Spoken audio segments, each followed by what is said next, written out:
Bada! What's going on, Movement Fall fam? So Dr. Grayson Wickham here with Movement Fall. So today we're talking about a movement prep / mobility routine to get you prepared for the CrossFit Open 20.1, which is 8 repetitions of ground to overhead at 95 pounds. Most people are going to do some type of snatch variation, as well as 10 bar-facing burpees. And so you're going to do 10 rounds of that with a 15-minute time cap. So let's talk about the different areas and what we're going to do to get those muscles primed up, working well, so that you can go ahead and crush those workouts. So there's going to be a lot of overhead demand, as well as a lot of posterior chain demand. So we're going to start off with a lacrosse ball, and so we're going to open up some of these muscles here on the back, the posterior rotator cuff specifically. And so what you're going to do, so for this routine, all you're really going to need is a lacrosse ball here. You're going to go ahead and you're going to reach over your shoulder here. You're going to reach over and find what we call the spine of the scapula. So this is the spiny area of your shoulder blade, and the muscles underneath it, 2 rotator cuff muscles. We're going to lay on those areas here with the lacrosse ball, and then we're going to release that muscle and fascia in these areas here. So let's grab our lacrosse ball, and what we're going to do here is we're going to lay on the ground, and again, you're going to reach over your shoulder, find that spine of the scapula. The muscles underneath it on your shoulder blade are those 2 muscles that we're targeting here. So the hardest part of this one is finding those muscles. So I'm reaching over, I find that spine of the scapula. My infraspinatus and teres minor are the 2 muscles we're targeting. And so once I find those muscles, I'm going to keep my abs engaged. My arm's going to be straight. It's going to go overhead. So we're flexing the arm overhead. And once I get it as far overhead as I can, I'm going to go ahead and internally and externally rotate my shoulder here. So what I'm doing is essentially putting my thumb upward and thumb downward. And so I'm going to do some passes here. So we're tacking down this muscle tissue as I stretch out and I create some movement here. And then what I'm going to do after a few passes there, I'm going to move around and find another little tight, tender spot on that same area here, because essentially these muscles here can limit your overhead position. And so if your mobility overhead is limited, this workout's going to be extremely hard, number one. And number two, you're putting yourself up for risk for injury if you're having to compensate for lack of shoulder mobility. So that's going to be the first piece here. So we're going to spend some time doing that. So that's kind of the muscle fascia release portion there. So we're going to roll away that lacrosse ball. And next thing we're going to do here is we're going to stretch out and activate these muscles that we just put that input to on that lacrosse ball. So essentially we're going to stretch out and we're going to activate. And how that's going to look is we're going to lay down on the mat, and we'll start with the left arm or whatever arm you want to. And what I'm going to do is I'm going to bend my elbow and I'm going to sink down into this stretch. My arm's going to be overhead. I'm going to feel kind of my lats, my posterior rotator cuff, all being stretched out. And what I'm going to do from here is I'm going to, once I'm maximally stretching out these muscles in the front of the shoulder, I'm going to drive my elbow downward into the mat. So I'm stretching out these muscles and then I'm activating them. And I'm going to hold that contraction for about 20 seconds. And then once that contraction ceases, or after that 20 seconds, what I'm going to do is I'm going to try to lift my arm up off of the ground. And I'm going to do this for about 10 seconds. So again, the keys with that one, I'm stretching out these muscles first. Then I'm driving my elbow down into the ground, activating them for 20 seconds. Then I'm lifting them off the ground for 10 seconds. So keys with that one, stretch out the muscle, then activate the muscles. This is the difference between an active stretch and a passive stretch. So that's number 2 piece for the shoulder. Number 3 piece is, again, an activation movement here. We call it the reverse snow angels. For this one, we're actually going to get off of the mat here. And what I want you to do is we're going to practice our hip hinge here. So bent knees, we're going to kick the hips backwards.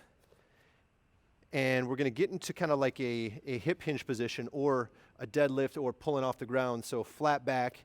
From here, what we're going to do, the arms are going to be straight. I'm going to push my palms to the ceiling here, and I'm going to activate the back of my shoulders as far as I can go. Then I'm going to bend my elbows, touching the backs of my shoulder blades, keeping my elbows high.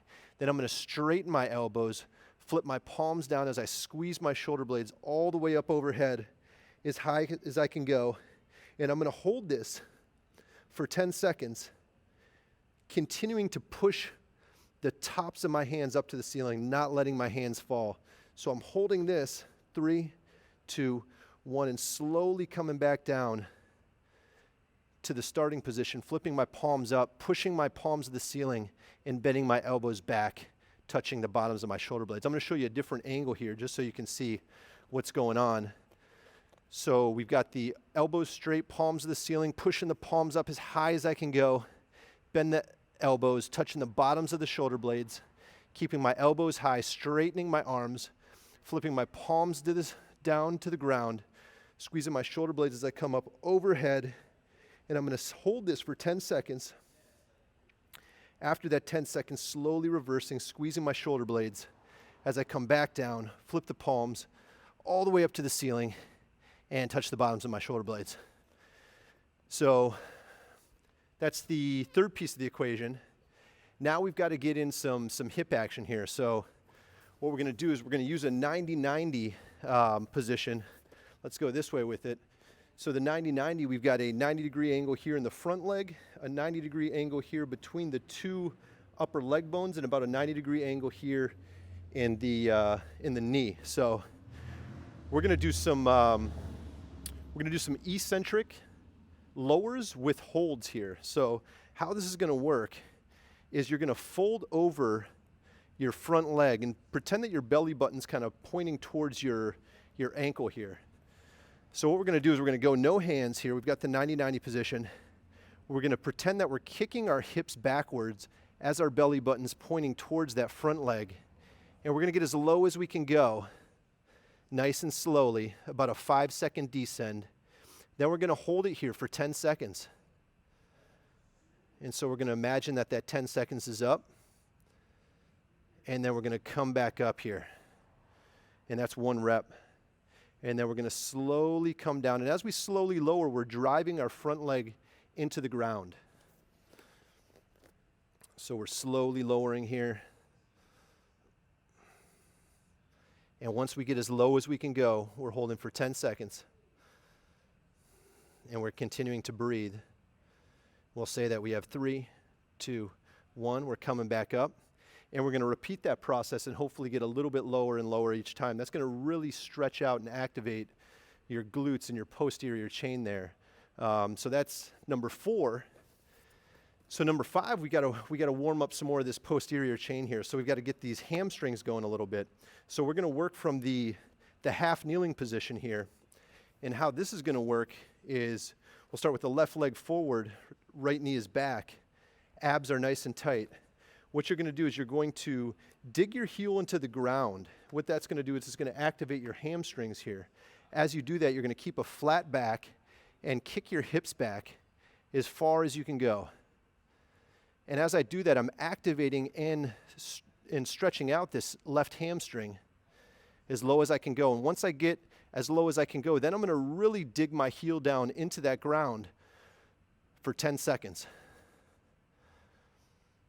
And then I'm going to keep on digging the heel up and come right back to the top. So that was 1 rep. Now I can relax for a second and reset. Again, dig that left heel down into the ground, activating these hamstrings as I kick my hips back all the way back here, getting as low as I can go, really digging my heel down into the ground now, causing a lot of activation in these hamstrings. Again, a relatively neutral spine, chest is up, holding for 10 seconds. We'll say we have 3, 2, and 1, and coming back up. And that's what we're going to do for the 5th piece. And so then the 6th piece we're going to do is just kind of a single leg Romanian deadlift. Pretty standard here. You can use weight or you can do it body weight like I'm about to demonstrate. So what you're going to do pretty standard single leg Romanian deadlift. We're going to slight bend in the knee here, going to keep the abs engaged. And what we're going to do is we're going to think about all the hinging coming at the hip. So essentially everything's staying still except for the hip of the leg that I'm balancing on. And I want you to really feel that glute activating. So I'm here, arms can be in front, and we're slowly hip hinging here. We're getting as low as we can go. Again, flat back and coming back up. So I held it there for about 5 seconds at that end range, coming all the way back up. The back leg can be slightly bent like mine, or you can go straight as well. Whatever you feel is working best for you. And again, kicking those hips back. What you don't want to see happen is just rounding at the low back there like this, kind of coming up, rounding. Again, everything's nice and tight, hinging at those hips, kicking it back, feeling that stretch, holding it there, and coming back up. So focus on those 6 movements, guys. And then from there, what you're going to do is you're going to just get into more of a dynamic movement-specific warm-up. So that's where you're going to go grab that barbell. You're going to work on some snatch variations, empty bar. Maybe start to play around with just a little bit of weight, depending on your fitness level. And then sprinkling in some burpees in there as well. So focusing on that movement-specific work. So you're not going hard in this little dynamic piece. This dynamic piece is going to be about 5 minutes of work. So you're going to be at about a low to moderate intensity. You don't want to get, burnt out before the workout really starts. So playing around with some snatch specific work, as well as sprinkling in some burpees in there, and getting your body warmed up from that standpoint. And so that's it, guys. You got those 6 different pieces. If you guys have any questions, go ahead and comment down below. Definitely make sure to like this video. And if you guys want to find out more about what we do at Movement Vault, you can check us out at movementvault.com. We're on Instagram, Facebook, Twitter, depending on what platform you're seeing this on. We're at Movement Vault. And yeah, so crush those workouts, guys. 20.1. You guys got the recipe for a good mobility starting point. And if you guys want to follow along on our daily mobility videos, we've got 15-minute-ish long videos every day that we work on different areas of the body. So again, you can find out more about that on movementvault.com. Like, share. And with that, guys, crush those workouts. Good luck on 20.1. See you guys later.